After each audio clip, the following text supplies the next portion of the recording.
with all of that, I wanted to share a story that I heard as a news item. It actually made its way around to multiple different news outlets back in August. It's a story that happened at a museum in Haifa, at the University of Haifa. It's called the Hecht Museum. And I have to confess that this is a museum that I've never visited in Israel. I've been in a lot of museums. I've been in a lot of different places. I've been to Haifa lots of times. I didn't even know that the Hecht Museum existed. The Hecht Museum, it's about 50 years old museum, is the third largest biblical archaeological museum in Israel. Now, the thing is, biblical archaeology is kind of a big thing in Israel. I don't know if you know this, but there's a lot to be found. Also, for the early Zionists and all the way through till today, the idea of biblical archaeology, this sense of being able to really say from a scientific perspective, here is what was, here is who was, here is why, is also a part of our narrative about this connection to this place. And so there are archaeological museums all over Israel.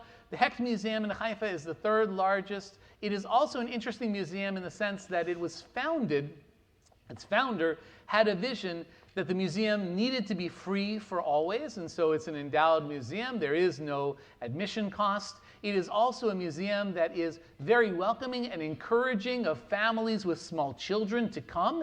And I know that all of the little children in this room are like, biblical archaeology, yes! But actually the thing is that in Israel, little children oftentimes are like, biblical archaeology, yes, because they're like, oh, this thing was found like right next to my house. It's kind of an interesting little piece there.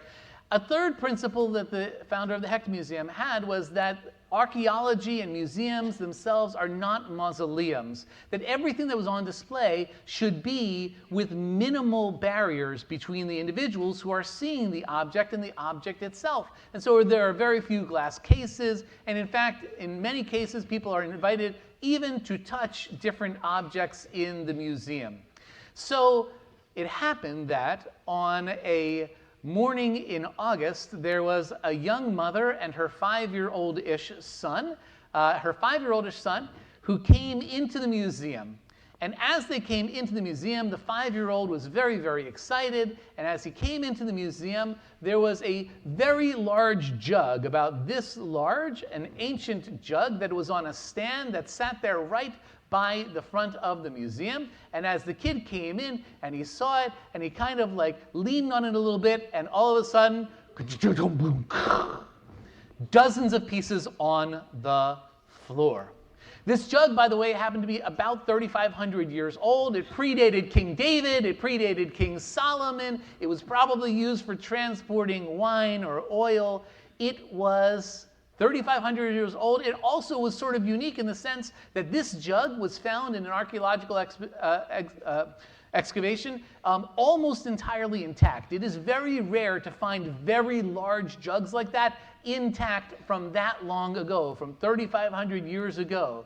And so, as you can imagine, the young child was very scared, the mom was very scared, and what is it that one would do in precisely that situation? Turn around, run away. Which is, according to the video, exactly what mother and child did. They ran out of the front of the museum.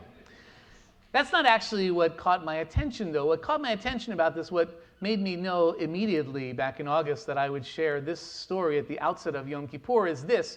The curators of the museum, the reason why this was a story is because the curators of the museum were putting out a full call to the young mom and to her 5-year-old son to please, please, please come back to the museum. Please come back to the museum. We are not angry with you.